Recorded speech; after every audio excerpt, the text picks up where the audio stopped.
Okay, so ayan, lay down your two wraps here ng ganyan. Medyo overlapping sila dapat dito. Ayan, overlapping dapat sila sa part na ito. Okay? So, now we will lay down the rice. Guys, ang technique talaga dito sa pag-lay down ng rice is kailangan talaga maayos.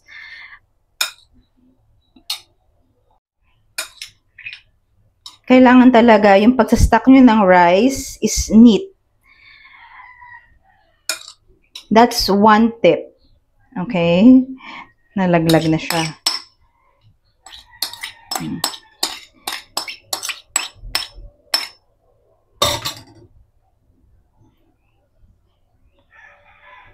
So, ayan. And ayusin nyo lang siyang ganyan. So, ayan guys, naayos ko na. So, that's one technique. Kailangan talaga yung rice nyo is naka-shape na on how you want your burrito to be wrapped. So, that's one strategy na para ma-make sure natin na malinis yung pagiging pagkakabalot natin sa burrito. So, ang gagawin ko now, I will put a hole dito sa gitna. Dito ko ilalagay yung chicken adobo. Ayan, ganyan lang. Para lang meron akong pagsisingitan sa kanya. And this is the chicken. So, hinimay ko na siya, no? Malinis naman yung kamay ko, guys. Huwag kayong mag-alala. And kakain naman ito yung anak ko. So, ayan. So, pinapasok ko lang siya sa loob. Okay, so nalagay ko na lahat ng chicken ko, guys. Medyo nakabaon yung mga iba dyan. So, overloaded sa chicken, no? Overloaded sa chicken. So, yung kamay natin is mamantika. Make sure na punasan nyo yung kamay nyo. Para nun, kapag hinawakan nyo yung burrito, yung wrapper, hindi siya dumikit sa kamay nyo. So, I'll just wipe my hand first. Okay, so now I'll put the egg. So, papatong ko lang yung egg. So, ako ang ginagawa ko sa egg, tinitear ko yung dulo niya para maglaylay siya sa may gilid na ganon. Para mag-take shape siya sa may gilid, like that. Ganyan. So, putulan niyo yung side na yon para maglaylay siya sa may gilid. Hindi siya yung tutusok sa may gilid and makalaylay siya ng ganyan. So, it will take the shape of the burrito as well. So, and then from here, you can put your favorite condiments. You can put mayo, whatever you like, kung yun ang meron kayo.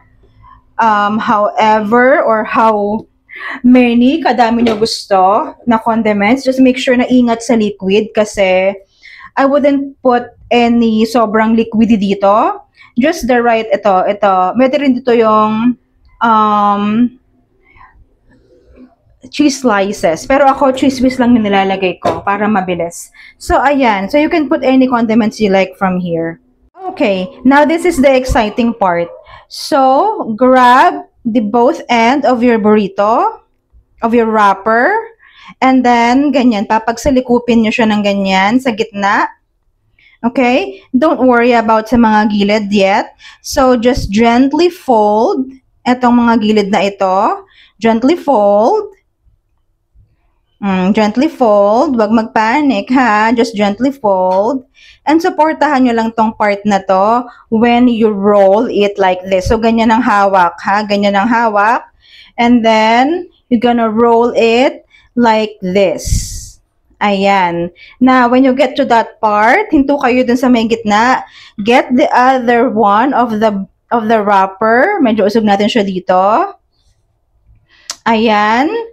So, ayan. Get the other one of the wrapper and then buhatin nyo siya dyan sa gitna. So, ayan na siya, diba? No. So, itansyahin nyo siya dyan. Kasi the point is, kailangan nating itong part na to, ito yung mapunta rito para siya, pag ginanon siya, is nakatakip siya. Kasi ito namang part na to, may takip naman to, eh. So, okay lang na magdulo-dulo tayo dito. Okay lang. So, tansyahin nyo na lang yan kung ano.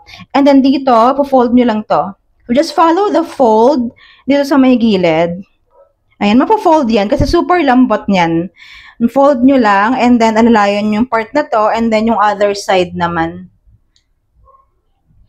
Ayan. So pag na-fold na, you can grab the behind part, and then you can just ayan, roll na from here. You can roll na from here. Ayan. O, diba? Teka lang, pupunasan ko yung kamay ko. It's important na you have tissue nearby para pag may mga ganyan na mga leak nung sauce, you can wipe your hands immediately. So, ito ito yung nasa may likod na part. Ayan, ayan yung opening. And then, yung kabila, ayon. So, you have to support that part with your hands muna. So, at this point, remember yung kawali na pinagpirituhan ng ating itlog? So, we're gonna use that. Doon natin siya isi-seal. Okay? So, you have to have your kawali ready, yung pinagpirituhan ng itlog. Okay? Okay. So, yan yung pinagpirituhan natin ng itlog kanina, di ba? Medyo inapuyan ko na yun, so pinapainit ko pa yan ng konti. So, how you wanna put your burrito dyan? Hindi na yan didikit kasi may koli pa dyang mga tira-tirang mantika. So, hindi didikit dyan yung burrito. Pero, para safe, painitin nyo muna ulit siya ng konti para lang mas mainit yung mantika ng onti na natira. Huwag nyo nang lalagyan ng extra oil, okay na yan. And then, di ba, your burrito, we're gonna seal this part.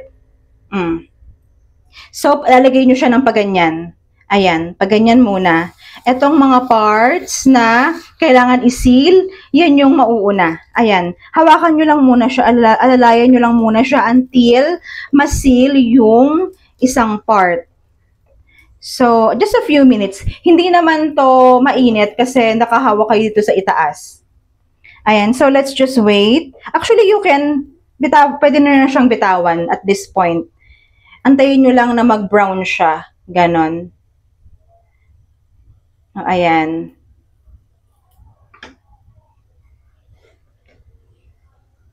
So, silipin ko lang siya. Okay na, brown na, nag-seal na. And then, yung kabilang side naman ang gagawin ko dito. It's important na you have sandok on hand to support your hand. Ayan, gano'n naman. Ibalik yung kabilang side naman na seal. Ito, 'di ba yung ito yung kabilang side. So yung kabilang flap naman yung ilalagay sa ilalim ng kawali para yun naman yung ma-seal.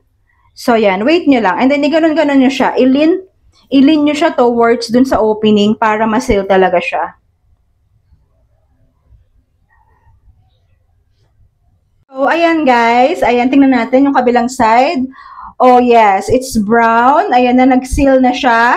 So, kapag yan nag-seal na yung kabilang side, safe na yan.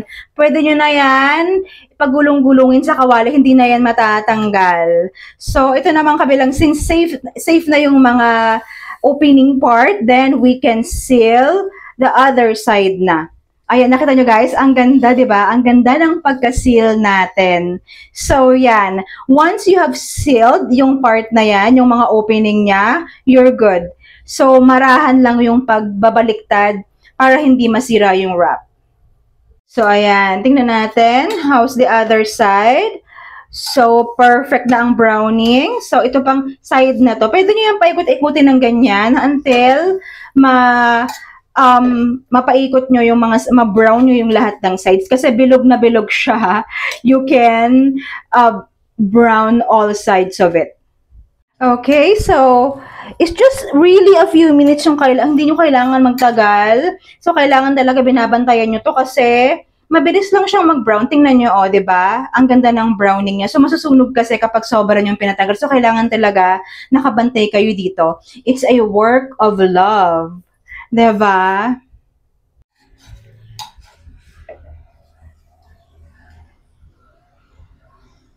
So, isang sides na lang. I think satisfied na ako sa mga ibang sides ng aking pagba-brown. Itong part na to, medyo malambot pa. So, iba-brown ko tong part na to. Okay. So, see? Pwede nyo siyang igulong-gulong because it's super organized. Bilog na bilog siya.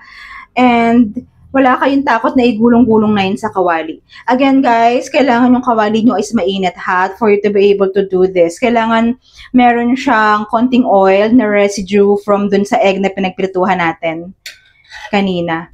So, ayan. I also, so I think okay na ako from all sides. Ang ganda na ng pagka-brown. See? Ngayon naman, ang brown ko naman na part is yung taas. So, itataas ko siya, ganyan. Huwag kayong matakot because it's not gonna, it will hold. It will hold itself kasi nakasil na dito. So, kahit itayo nyo siya ng ganyan, napaso na ako. Itayo nyo siya ng ganyan, is okay pa rin yan. So, be careful ha. Medyo natikit ako dun, pero I'm okay. Okay. So, itong part na to, ganunin yun, i-pinch nyo lang yan dito. Mamaya, pag nakadarang na yan sa apoy, it will also get crispy. So, okay na ako sa kabilang side. Ito naman kabilang side. Mabilis lang, guys. Tingnan nyo, diba? Mabilis lang siya i-roast. Mabilis lang siya i-ano. So, ayan. Hindi na yung matatanggal, guys. Kahit medyo bumuka-buka yan, okay lang yan. So, ito naman. Ito namang side na to ang ating gaganyanin. So, ayan. So, I'm good with everything. So, ayan guys. Eto na ang ating burrito. Perfect, diba? Perfect size, perfect shape. Ayan. Hindi ka makakabili niya sa labas ng ganyang kalaking burrito, no? As in, just to give you an idea kung gaano siya kalaki, no? Tingnan natin, ha? Ayan. Ayan, guys. Ano siya? 15 centimeter. And then, gaano siya kalapad? Hindi kasi kasya tong ruler ko. Siya ay nasa what? Almost 5 centimeter ang kanyang lapad. Ayan, nakita nyo. From here to here. Sa 14. So, ano yon 7? I don't know. Kayo nang bahala. Ayan, Ayan. Diba? So, ganyan siya kalaki. Ganyan siya kalaki. And then, ibabalot ko na siya. Sa anak ko kasi to breakfast niya. So, ayan. Ibabalot ko lang siyang here. And, ito yung breakfast niya dahil convenience to sa kanya kainin habang naglalaro sa computer or nagse-cellphone, kinakain niya to. Ayan guys. And then, ganyan. I-plastic nyo lang to, burger wrapper yung meron ako kasi yung binili ko na nakaraan. So, ayan. Diba? Super ganda ng presentation. Guys, para lang ma-idea tayo kung gaano siya kabigat, no? Try natin siyang sukatin. Meron ako ditong pang-sukat. So, I'll make sure na naka-0 siya. Ayan, 0. Now, let's see kung gaano siya kabigat. Moment of truth. 608 milligrams. Grabe. So, that's more than kalahating kilo. Can you get it outside? Kung bibili mo yan sa labas, my gosh, ang mahal niyan.